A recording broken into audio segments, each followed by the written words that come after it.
Hello movie lover, कैसे हैं आप सब। तो दोस्तों आज की मूवी बहुत ही इंटरेस्टिंग होने वाली है। चैनल पर नए हैं तो सब्सक्राइब कर लीजिएगा ऐसी ही धमाकेदार मूवी देखने के लिए। आज मैं तेलुगु सिनेमा की एक बहुत ही जबरदस्त मूवी को लेकर आया हूँ जो हाल ही में रिलीज हुई है, जिसका नाम है षणमुखा। ये मूवी ट्विस्ट, सस्पेंस और थ्रिलर से भरी पड़ी है। तो आपसे गुजारिश है कि आप इस मूवी की स्टोरी को ध्यान से सुनिएगा। तो चलिए बिना समय गवाए इस मूवी की स्टोरी को स्टार्ट करते हैं। मूवी के शुरुआत में हम लोगों को हैदराबाद के एक जंगल के इलाके को दिखाया जाता है, जहां पर हम लोग कुछ आदिवासी लोगों को देख पाते हैं। इस समय एक प्रेग्नेंट औरत अपने बच्चे को जन्म देने के लिए बहुत ही ज्यादा तड़प रही होती है। इस औरत का पति बिकांदा और उसका साला भैरवा और भी कुछ लोग इस प्रेग्नेंट औरत को यहाँ से कहीं दूसरी जगह ले जा रहे होते हैं। तभी भैरवा बिकांदा से कहता है कि अरे जीजा, मेरी बहन इतनी ज्यादा क्यों तड़प रही है? मैंने तो आज तक अपने गांव में प्रेग्नेंट औरत को इतनी ज्यादा तड़पते हुए नहीं देखा। बिकांदा बोलता है, ये संकेत है भैरवा, इस जंगल का महाराज पैदा होने वाला है। ये देखो, मेरे बेटे के आने से पहले ही जंगल के परिंदे जानवर सब यहाँ से भाग रहे हैं। इस तरह से बिकांदा भैरवा डिलीवर करने वाली औरत के पास ले जाते हैं। थोड़ी देर के बाद बच्चा डिलीवर होने के बाद डिलीवरी करने वाली औरत डर के मारे यहाँ से भाग निकलती हैं। अब इस वाकया को देख बिकांदा, भैरवा और उसके कुछ लोग घर के अंदर जाते हैं तो शॉकिंगली काफी अजीब बच्चा पैदा हुआ होता है। इसके काफी सारे सर होते हैं। इस बच्चे को देख बिकांदा का एक आदमी वही खून की उल्टी करके मर जाता है। बिकांदा गुस्से में बोलता है कि ऐसा नहीं हो सकता, ये क्या हो गया मेरे साथ, मैं ऐसा हरगिज नहीं होने दूंगा। इस तरह से वह अपनी बीवी बच्चे को छोड़कर जंगल में चला जाता है। अब जैसे जैसे समय बीतता है वह औरत अपने बच्चे को पाल पोषकर बड़ा करती है और उसी तरह इस औरत को अपने बच्चे को देखकर घिन भी नहीं आती। वह अपने बच्चे को बहुत ही प्यार से पाल पोस रही होती है। जब भी गांव के कुछ बच्चे इस बच्चे को देखते तो भूत भूत कहकर पत्थर फेंक कर भागने लगते। हमेशा वह अपने बच्चे को गांव के बच्चों से बचाते ही रहती है। अब कुछ दिन गुजरने के बाद उस औरत की तबीयत बहुत ही ज्यादा बिगड़ जाती है, जिस वजह से अचानक एक दिन उसकी मौत हो जाती है। वो अपने भाई को बोलकर जाती है कि तुम मेरे बच्चे का ख्याल रखना। इधर हम लोग बिकांदा को देख पाते हैं जो अपने गुरु को ढूंढते ही रहता है, काफी सारे जंगलों में इधर उधर भटकते रहता है। एक दिन बिकांदा वाराणसी जाकर एक बहुत बड़े अघोरी से मुलाकात करता है। अघोरी से एक बहुत ही खतरनाक विद्या हासिल करता है। कुछ सालों तक विद्या हासिल करने के बाद बिकांदा जब एक जंगल में आता है तो यहाँ पर इसे इसके गुरुजी मिलते हैं। गुरुजी इसे देखते ही बोलते हैं कि तुमने बहुत बड़ा अपराध किया है बिकांदा। बिकांदा कहता है कि गुरुजी, मेरा बेटा बहुत ही अजीब तरीके से पैदा हुआ, उसी को ठीक करने का सॉल्यूशन ढूंढ रहा हूं मैं। क्या हमारे ग्रंथों में उसका कोई सॉल्यूशन नहीं?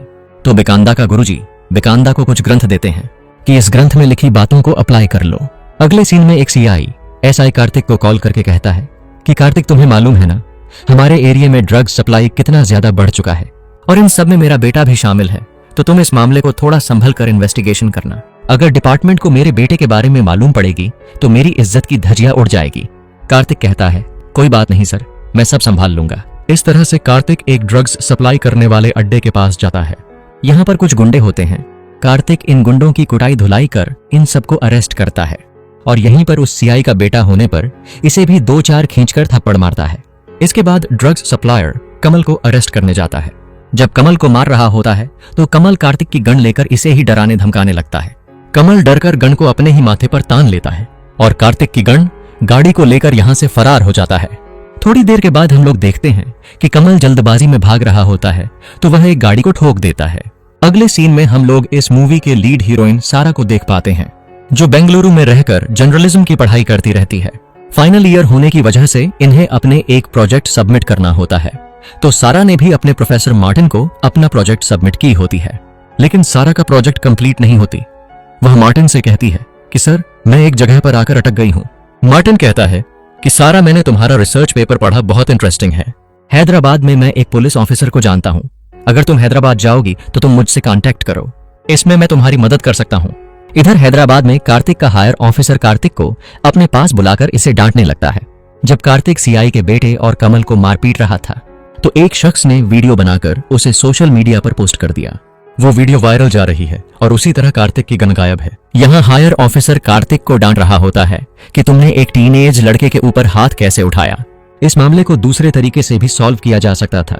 कार्तिक, मैं तुम्हें 7 दिनों का टाइम देता हूँ, 7 दिनों के अंदर तुम अपना गन ढूंढो और उस कमल को भी पकड़ो।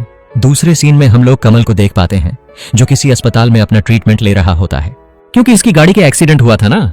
थोड़ी देर के बाद एक कांस्टेबल कार्तिक के पास कॉल करके कहता है कि सर जंगल के एरिया में हमने एक गाड़ी को ढूंढ निकाला जिसे कमल ने लेकर भागा था। कार्तिक जल्दी से यहाँ आता है।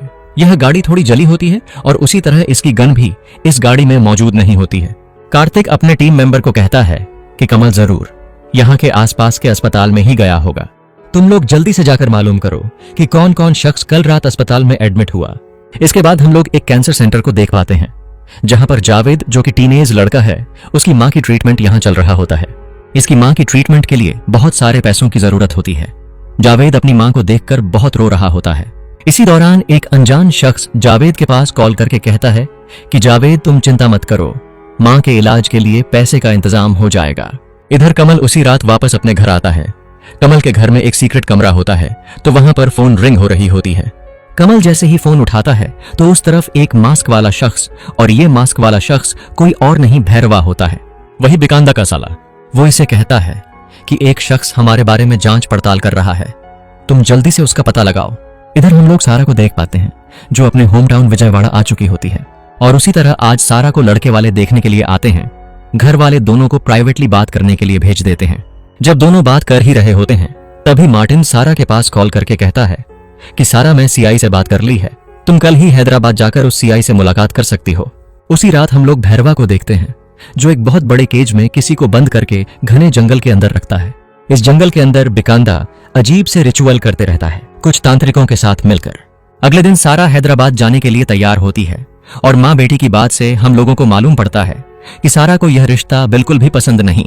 इस तरह से वह अपनी माँ को समझा रही होती है कि माँ यह मेरी आखिरी प्रोजेक्ट है। अब हैदराबाद आकर सारा सीआई से मुलाकात करती है। सीआई कहता है कि मार्टिन सर ने तुम्हारे बारे में बताया, तुम्हारा प्रोजेक्ट में एसआई अच्छी तरह से मदद करेगा, तुम्हें जो कुछ भी चाहिए उससे बोल देना। इस तरह से वो सारा को कार्तिक के पास भेजता है। कार्तिक सारा को देखकर हैरान होता है कि तुम यहाँ पर क्या करने के लिए आई हो। कांस्टेबल बताता है कि सर सीआई सर ने इन्हें आपके पास भेजा है। सारा अपने रिसर्च के बारे में कार्तिक को बताती है कि दरअसल में हमारी पढ़ाई कंप्लीट होने से पहले हमें एक रिसर्च सबमिट करना होता है और मैंने अपना थीम सिलेक्ट किया है ह्यूमन सुसाइड। जब मैं 6 सालों की सुसाइड केसेस को अच्छे से पढ़ा तो मुझे यूनिकनेस नजर आई। कार्तिक कहता है कि हर दिन कोई ना कोई शख्स किसी न किसी कारणों की वजह से सुसाइड करता ही है, तो इसमें यूनिक बात क्या है। सारा कहती है कि पहले भी मैंने यही सोचा था, लेकिन जब मैं डीपली थोड़ा बहुत इन्वेस्टिगेशन किया तो मैंने कुछ चीजों को नोटिस किया। वही कि पहले एक लड़का लड़की रिलेशनशिप में होते हैं, एक दूसरे से प्यार करते हैं। कुछ दिनों के बाद लड़की घर से भाग जाती है और वह लड़का खुद को खत्म कर लेता है, लेकिन लड़की का कोई अता पता नहीं। ऐसे ही मैंने उनके घर जाकर कुछ पूछताछ की तो लड़की वालों ने कहा कि वह तो हमें छोड़कर उस लड़के के साथ भाग गई, जाने दो उन्हें क्या ही कर सकते हैं। इस तरह से वह कार्तिक को कुछ सबूत दिखाती है। सब कुछ देखने के बाद कार्तिक सारा की बातों को यकीन ही नहीं करता कि सारा तुम कुछ ज्यादा ही ओवर रिएक्ट कर रही हो। सारा कार्तिक को समझाती है कि नहीं कार्तिक, यह सारी चीजें पिछले 6 सालों से सिर्फ हैदराबाद में ही हो रही है। यहाँ बहुत बड़ा क्राइम हो रहा है मगर किसी को नजर ही नहीं आ रहा। कार्तिक कहता है कि चलो ठीक है, मैंने तुम्हारी बात मानी, अगर तुम मुझे लाइव प्रूफ कुछ दिखाओगे तभी मैं मानूंगा। अगर तुम मुझे कन्विंस नहीं कर पाई तो तुम मुझे इस रिसर्च को छोड़कर यहाँ से चली जाना। सारा कहती है चलो ठीक है। मैंने हाल ही में फेसबुक पर एक वीडियो देखा। सारा कार्तिक को एक वीडियो दिखाती है जिसमें एक छोटा भाई अपनी बड़ी बहन से झगड़ा कर रहा होता है और इसी झगड़े के दौरान वह बहन अपनी बोरिया बिस्तर बांधकर घर छोड़कर चली जाती है कि घर में मेरी कोई वैल्यू नहीं देता। थोड़ी देर के बाद वो भाई फेसबुक पर लाइव आकर अपनी बहन की तस्वीर दिखाकर कहता है कि दीदी, अगर तुम इस वीडियो को देख रही हो तो मैं तुमसे माफी मांगती हूँ, जल्दी से घर चली आओ। सारा कहती है कि यह केस मेरी रिसर्च से मिलती जुलती है। कार्तिक कहता है ठीक है, मैं कल उस लड़की के फैमिली वालों को बुलाकर उनसे इंक्वायरी करूंगा, देखते हैं क्या जानकारी मिलती है। दूसरी तरफ वो भैरवा कमल के पास कॉल करके इसे कहता है, अरे कमल, वो हमारे बारे में कुछ ज्यादा ही मालूम कर ली है, तुम जल्दी से उसे रास्ते से हटाने की प्लानिंग करो। अगले दिन कार्तिक उस लड़की यानी कि श्रव्या की माँ और उसके भाई को पुलिस स्टेशन बुलाता है। जो लड़की घर से भागी है ना, उसी के माँ और भाई को पुलिस स्टेशन बुलाकर उनसे पूछताछ करता है कि आपकी बेटी अभी तक घर नहीं लौटी। श्रव्या की माँ कहने लगती है कि जिस दिन श्रव्या घर से गई उस दिन वह मेरे पास कॉल करके बोली कि मैं घर कभी नहीं आऊंगी। मैंने सोचा अगले दिन श्रव्या घर आएगी, लेकिन नहीं आई। फिर मैं सोची कि अगले दिन पुलिस स्टेशन जाकर कंप्लेन करूंगी, जिससे मेरी बेटी वापस घर आ जाएगी। अब कार्तिक सारा को कहता है कि यहाँ पर हमारी डील खत्म हो चुकी है। श्रव्या खुद ही अपनी मर्जी से बॉयफ्रेंड के साथ घर से गई, वह ऐसे ही नहीं भागी। डील के मुताबिक मैं तुम्हारी अब कोई मदद नहीं कर सकता, सारा कार्तिक को समझाती है कि कार्तिक मेरी बात अच्छे से समझो, सोचो अभी तक श्रव्या घर वापस क्यों नहीं आई। लेकिन फिर भी कार्तिक नहीं मानता, तो गुस्सा होकर सारा यहां से घर चली जाती है। इसके बाद कार्तिक अपने कुछ पल सारा के साथ बिताए उन्हें याद करता है। दरअसल सारा कार्तिक दोनों जब 12th की पढ़ाई कर रहे थे तो उस समय दोनों एक दूसरे से प्यार करते थे, लेकिन कुछ कारणों की वजह से दोनों ने ब्रेकअप कर ली। अब कार्तिक सारा को फॉलो करके एक कैफे पर जाता है। जब तक कार्तिक सारा के पास जाता, उसे पहले ही सारा के पास उसका मंगेतर आकर बैठ जाता है। इस वाकया को देखकर कार्तिक थोड़ा उदास होता है। कार्तिक यही सोच रहा था कि सारा मेरे लिए वापस हैदराबाद आई, लेकिन यहाँ मामला तो कुछ और ही है। अब इसी कैफे में कार्तिक जावेद को देखता है, जो सारा की फोटो चोरी छुपे क्लिक करते रहता है। कार्तिक जावेद के पास जाकर उससे पूछता है कि तुम कौन हो और उस लड़की की फोटो क्यों क्लिक कर रहे हो। जावेद कहता है, सर मैं तो अपना फोटो अपनी गैलरी के लिए क्लिक कर रहा हूँ। उसी वक्त सारा कार्तिक के पास आकर इसे डांटने लगती है कि तुम इस बच्चे पर क्यों गुस्सा हो रहे हो। कार्तिक कहता है कि यह लड़का तुम्हारी फोटो क्लिक कर रहा था। सारा जब इसके कैमरे को चेक करती है तो इसमें कोई फोटो नहीं होती। सारा कार्तिक पर गुस्सा होने लगती है। कार्तिक कहता है कि तुम तो मेरी लाइफ से चली गई थी, तो वापस क्यों आई। इसके बाद सीन छोटी सी फ्लैशबैक में जाती है 2 दिन पहले। दरअसल 2 दिन पहले एक लड़की रास्ते के किनारे खड़ी थी, तो एक मास्क वाला शख्स आकर इसे जबरदस्ती कहीं पर ले जाने लगता है, किडनैप करके। तभी वहां खड़ा एक शख्स इस वाकया को देख पुलिस को इन्फॉर्म करता है, तो पुलिस हर जगह नाकाबंदी करके गाड़ियों को चेकिंग करने लगते हैं। और उसी वक्त इधर कमल जब कार्तिक की गाड़ी को लेकर भाग रहा था, तो कमल का एक्सीडेंट हो गया था ना। इसका एक्सीडेंट उसी गाड़ी से हुआ था जिस गाड़ी से वह शख्स लड़की को किडनैप करके ले जा रहा था। दोनों गाड़ी की टक्कर होने के बाद उस गाड़ी से लड़की बाहर आकर जोर जोर से चिल्लाकर मदद मांगने लगती हैं, लेकिन जंगल का इलाका होने की वजह से कोई भी शख्स वहां मौजूद नहीं होता। वो लड़की कमल को गाड़ी से बाहर लाती है। उस समय कमल बेहोश होता है। कमल को बाहर लाने के बाद एक कांच का टुकड़ा लेकर जिसके हाथ में एक 4 नंबर लिखती है, उसी समय वो मास्क वाला शख्स होश में आकर इस लड़की को पकड़ने की कोशिश करने लगता है। वो लड़की कमल की गाड़ी लेकर यहाँ से भागने लगती है, लेकिन वह मास्क वाला शख्स अपनी गाड़ी से दूसरी गाड़ी को बार बार ठोकने से लड़की बेहोश होकर नीचे गिर जाती है। उसके सर पर गहरा चोट लगती है। इसके बाद होना क्या था, यह मास्क वाला शख्स उस लड़की को एक बड़े से बक्से में पैक करके यहां से इस लड़की को ले जाने लगता है, और हमें इस मास्क वाले शख्स का चेहरा भी नजर आता है। अब यहां से जाते जाते वो सामने वाली गाड़ी को भी जला देता है। अब सुबह होने के बाद यह शख्स किसी जंगल के इलाके में लाकर उस बड़े वाले बक्से को भैरवा के हवाले कर देता है। पूरे मूवी में इस भैरवा का चेहरा हम लोगों को दिखाया नहीं गया। रात होने के बाद वह भैरवा उस लड़की को एक छोटे से केज में बंद करके एक घने जंगल में लाता है, और यही सीन हम लोगों को थोड़ी देर पहले दिखाया गया था। भैरवा और बिकांदा की बातों से हम लोग को मालूम पड़ता है कि यह लोग कुछ स्पेशल राशि वाले लड़कियों को ढूंढ रहे हैं, और यहीं पर हम लोगों को बिकांदा के बेटे षणमुखा को दिखाया जाता है, जिसके 6 सर होते हैं। बिकांदा अपने बेटे के लिए ही उन लड़कियों को किडनैप करवा रहा होता है। मतलब कि यहाँ बात यह है कि बिकांदा और भैरवा दोनों ने मिलकर 6 राशि वाली लड़कियों को किडनैप कर चुके हैं, और उनकी बलि देखकर अपने षणमुखा को खूबसूरत बनाना चाहते हैं। लेकिन इस प्रक्रिया को पूरा करने के लिए इन्हें आखिरी राशि वाली लड़की चाहिए, और वो है क्लीन करा। दरअसल उन लड़कियों को बलि देने के बाद षणमुखा के 6 सर मिलकर बस एक ही कर बचेगा, लेकिन षणमुखा को सुंदर बनाने के लिए क्लीन करा की बलि देनी जरूरी है। तो भैरवा से वही कहने लगता है कि मुझे किसी भी हाल में क्लीन करा राशि की लड़की चाहिए, जो बहुत ही रेयर होता है। इसके बाद बिकांदा उन 6 लड़कियों की आत्माओं को अपने बस में करने लगता है, वही ब्लैक मैजिक की मदद से। प्रेजेंट टाइम पर सारा कार्तिक के पास कॉल करके उसे कहती है, तुमने बोला था ना, अगर इस केस में पॉजिटिव पॉइंट मिलेगा तो तुम मेरी मदद करोगे। पॉजिटिव रिजल्ट आ गया है, तुम मेरे फ्लैट पर जल्दी से आ जाओ। जब कार्तिक सारा के फ्लैट पर आता है तो वहां पर ऑलरेडी वो लड़का जावेद भी होता है। कहता है कि दीदी तुम्हें प्रोजेक्ट के लिए बुलाया है, लेकिन कार्तिक को इस लड़के को ऊपर थोड़ा शक होता है। इसके बाद कार्तिक सारा को कहता है कि अगर हमें श्रव्या के बारे में मालूम करना है तो उससे पहले हमें उसके बॉयफ्रेंड का पता लगाना पड़ेगा, और वो भी उसके बॉयफ्रेंड को मरने से पहले, क्योंकि तुम्हारे रिसर्च में मालूम पड़ा कि लड़की गायब हो जाती है और लड़का खुद को खत्म कर लेता है। श्रव्या का बॉयफ्रेंड का नाम है श्रीकांत। इस तरह से वह श्रव्या और श्रीकांत की फोटो कार्तिक को दिखाती है। दूसरी तरफ टीवी न्यूज चैनल में वही लड़कियों की मशीन वाली केस चलती रहती है, और उसी तरह न्यूज वाले बोल रहे होते हैं कि सारा और कार्तिक दोनों इसमें मिस्ट्री को सॉल्व करने की कोशिश कर रहे हैं। अब इस न्यूज को देखने के बाद भैरवा कमल के पास कॉल करके कहता है कि वह लड़की सारा हमारे बारे में कुछ ज्यादा ही जानकारी इकट्ठा कर ली है, जल्दी से तुम उसका काम खत्म करो। इधर कार्तिक सारा दोनों श्रव्या के बॉयफ्रेंड श्रीकांत के फ्लैट पर जाते हैं, लेकिन यहाँ पर ताला लगा होता है।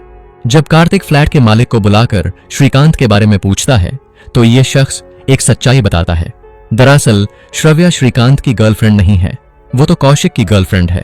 पिछले महीने इसी फ्लैट में श्रीकांत और कौशिक के बीच झगड़ा हुआ था श्रव्या को लेकर। और यहीं पर हम लोगों को एक और बात मालूम पड़ती है कि 2 दिन पहले जो लड़की किडनैप हुआ था ना, किडनैपिंग के बाद उस लड़की को भैरवा को सौंप दिया था, वही शख्स श्रीकांत होता है। श्रव्या की एक फ्रेंड कौशिक की फोटो कार्तिक और सारा को दिखाती है, कहती है कि यह तो हमारा सुपर सीनियर है। वो फ्लैट ओनर यही बोल रहा होता है कि उस दिन श्रीकांत और कौशिक के बीच झगड़ा होने के बाद मैं पुलिस को कॉल किया था, तो एक पुलिस वाला आकर इन तीनों को पुलिस स्टेशन ले गया। तो कार्तिक जल्दी से उस पुलिस स्टेशन जाकर इस केस के बारे में पूछने लगता है। पुलिस वाला कहता है, अरे सर, वो तो बस एक छोटा सा झगड़े का मामला है। दरअसल कौशिक को लगा कि उसकी गर्लफ्रेंड श्रव्या के साथ श्रीकांत मिसबिहेव कर रहा है। इसी बात को लेकर दोनों के बीच झगड़ा हुआ। मैंने उन्हें बहुत समझा बुझाकर छोड़ दिया। इस पुलिस वाला का नाम होता है मोहन। तो मोहन उन तीनों की डिटेल्स लाकर कार्तिक को देता है। अब कार्तिक कौशिक के पास कॉल करता है तो उसका फोन स्विच ऑफ आ रहा होता है। बाद में एक और नंबर पर कॉल करता है तो कौशिक के फादर फोन उठाते हैं, कहते हैं कि वह तो कब का अमेरिका चला गया, मैं आपको उसका नंबर देता हूं। कार्तिक जब कौशिक के पास कॉल करता है और उस झगड़े के बारे में पूछता है, कौशिक कहता है कि अरे सर, उस झगड़े के बाद मेरे और श्रव्या के बीच ब्रेकअप हो गया और मैं अपने करियर पर फोकस करके अमेरिका चला आया। अब इसके बाद कार्तिक श्रीकांत के नंबर पर कॉल करता है, उसका फोन स्विच ऑफ। सारा कार्तिक को कहती है कि हमें किसी भी तरह करके श्रीकांत का पता लगाना पड़ेगा। कौशिक तो अभी इंडिया से बाहर है, इसलिए उसकी जान बच गई। मुझे लगता है कि श्रीकांत की जान खतरे में है। दूसरी तरफ कमल किसी शख्स को सारा की सुपारी देता है। इसके बाद कार्तिक के एक कांस्टेबल को वर्षिता नाम की एक लड़की के बारे में मालूम पड़ता है। यह वर्षिता कोई और नहीं, कमल के हाथ पर एक लड़की ने नंबर लिखा था ना, कांच से, यही नंबर उस वर्षिता का होता है। यह बात हॉस्पिटल से मालूम पड़ती है। कांस्टेबल इसी के बारे में कार्तिक के पास कॉल करके बताता है और हैरानी की बात यह है कि वर्षिता मिसिंग है। 3 दिन पहले वह मिसिंग हो गई, मतलब कि जिस दिन कमल ने कार्तिक की गन को लेकर भागा उसी दिन। इसके बाद कार्तिक बहुत ही मुश्किल से कमल को ढूंढकर उससे अपना गन वापस मांगता है, लेकिन यहाँ पर कमल के कुछ लोग होते हैं, वो कार्तिक से फाइट करने लगते हैं। अब इसी मौके का फायदा उठाकर कमल यहाँ से भाग निकलता है। अब यह सब कुछ होने के बाद कार्तिक वर्षिता का फोटो सारा को दिखाकर इसे पूछता है, क्या तुम इस लड़की को जानती हो? सारा कहती है, नहीं, मैंने इस लड़की को कभी नहीं देखा। इसी दौरान वो किलर सारा को मारने के लिए फॉलो कर रहा होता है, लेकिन सारा के साथ कार्तिक को देखकर वह पीछे हट जाता है। इसके बाद सारा कार्तिक को अपने फ्लैट पर इनवाइट करती है। बातों ही बातों में दोनों अपनी पुरानी यादें को ताजा करके एक दूसरे के करीब आने लगती हैं। अगले दिन कांस्टेबल कार्तिक के पास कॉल करके शॉक्ड कर देने वाली न्यूज बताता है। इस न्यूज को जानकर कार्तिक सारा दोनों एक जगह पर जाने लगते हैं। दरअसल पुलिस वालों को एक फ्लैट में श्रीकांत की लाश पाई गई।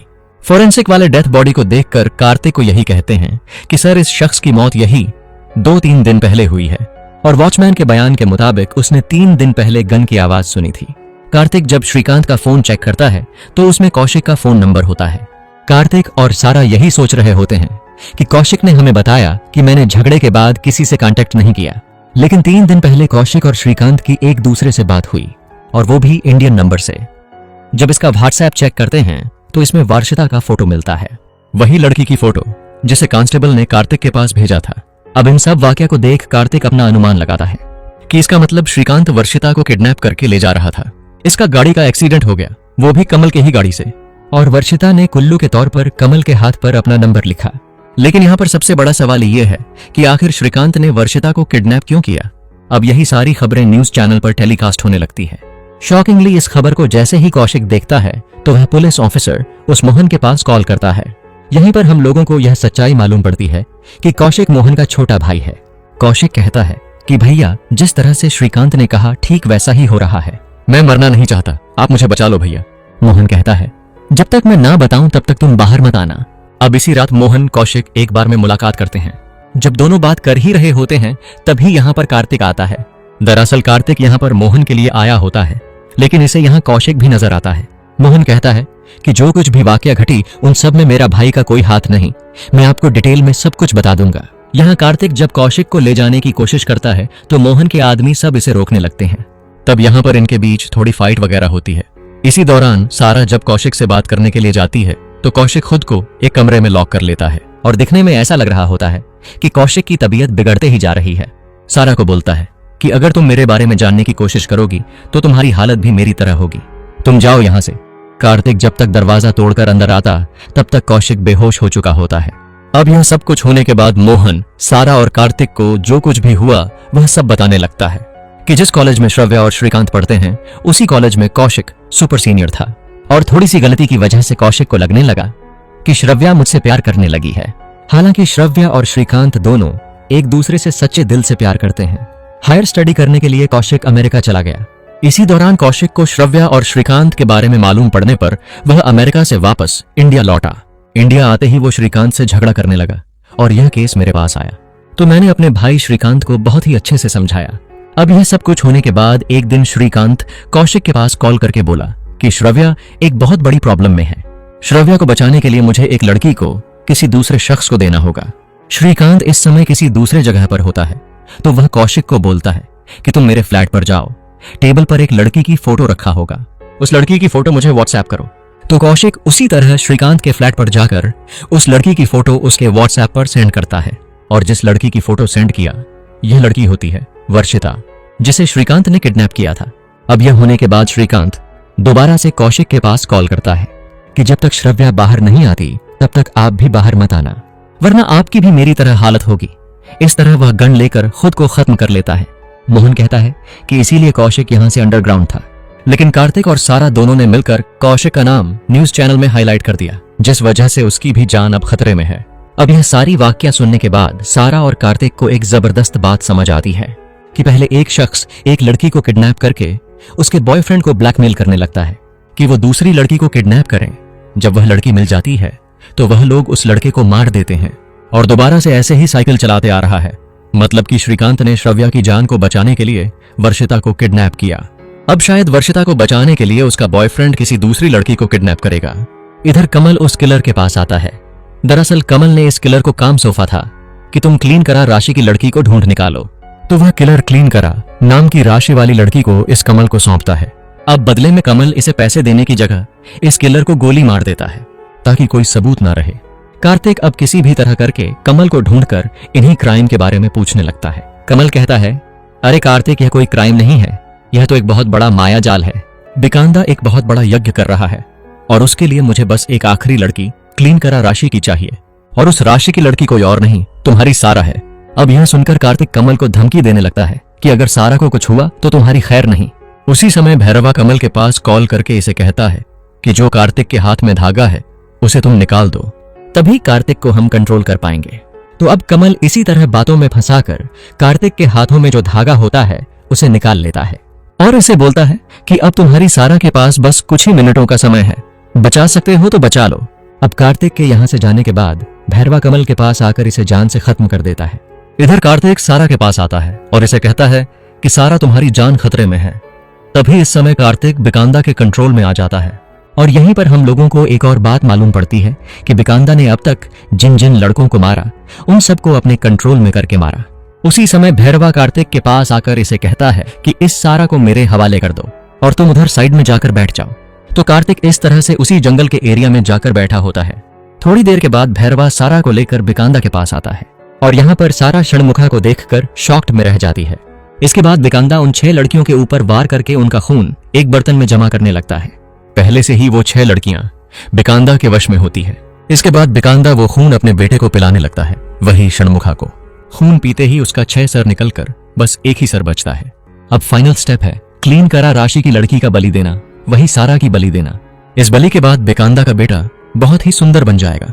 बिकांदा अब जैसे ही सारा का बलि देने वाला होता है तभी यहाँ पर कार्तिक चला आता है। दरअसल बात यह है कि जिस जगह कार्तिक बैठा होता है तो जख्मी हालत में कमल यहाँ पर आता है। इसका हाथ का धागा वापस इसके हाथ में बांध देता है क्योंकि भैरवा ने कमल को धोखा दिया। अब कार्तिक और बिकांदा के बीच बहुत ही तगड़ी फाइट होती है। अब इसी फाइट के दौरान कार्तिक अपने गन से गोली चलाकर भैरवा को खत्म कर देता है। अब इसके बाद कार्तिक बिकांदा को मारपीट कर इसे पूछता है तो बिकांदा अपनी कहानी बताता है कि इतने सालों की मेरी मेहनत तुम पल भर में खत्म कर दिए। कार्तिक कहता है कि सारी दुनिया में सिर्फ तुम्हें ही ऐसा बेटा पैदा हुआ, काफी सारे लोगों को ऐसा ही बेटा पैदा हुआ, कोई लंगड़ा, लुला, अंधा, बहरा। क्या वो लोग ऐसे ही काला जादू करके दूसरों की जान लेते हैं? तुम्हें तो खुश होना चाहिए कि तुम्हारे बेटे के 6 सर हैं, लेकिन तुम इसका गलत मतलब निकालने लगे। इसी दौरान बिकांदा कार्तिक के हाथ से उस धागा को तोड़कर इसे अपने बस में कर लेता है। बिकांदा उन 6 लड़कियों को ऑर्डर देता है कि तुम इस कार्तिक का खून चूस लो अब यह लड़कियां कार्तिक के ऊपर हमला करती हैं। इसके बाद बिकांदा जब सारा का हल्का सा गला काटता है तो उसका खून षणमुखा पर गिरने की जगह कार्तिक के ऊपर गिरता है, जिस वजह से कार्तिक दोबारा से नॉर्मल हो जाता है और एक त्रिशूल लेकर इस बिकांदा का खेल खत्म कर देता है। थोड़ी देर के बाद यहाँ पर बाकी पुलिस की टीम आती है और सारा को अस्पताल ले जाती है। ये सब कुछ होने के बाद षणमुखा कार्तिक को कहता है कि मेरी पैदाइशी प्राकृतिक के खिलाफ हुई है। पता नहीं मेरे ऊपर मेरे पिताजी का प्यार है या राक्षसपन। मैं अपनों को खो दिया, माँ, मामा जी और मेरे पिता। मेरे जन्म होने की वजह से इतने सारे लोगों की जान गई, पता नहीं आगे कितने लोगों की जान जाएगी। मैं अब इस पृथ्वी पर रहना नहीं चाहता। इतना बोलकर षणमुखा आग में जल जाता है और इसी के साथ ये बेहतरीन मूवी यहीं पर समाप्त होती है। हाँ तो दोस्तों, आज की ये वीडियो आपको कैसी लगी? अच्छी लगी हो तो एक लाइक कर देना, चैनल को सब्सक्राइब कर लेना और अपने दोस्तों के साथ शेयर जरूर करना। मिलते हैं नेक्स्ट वीडियो में।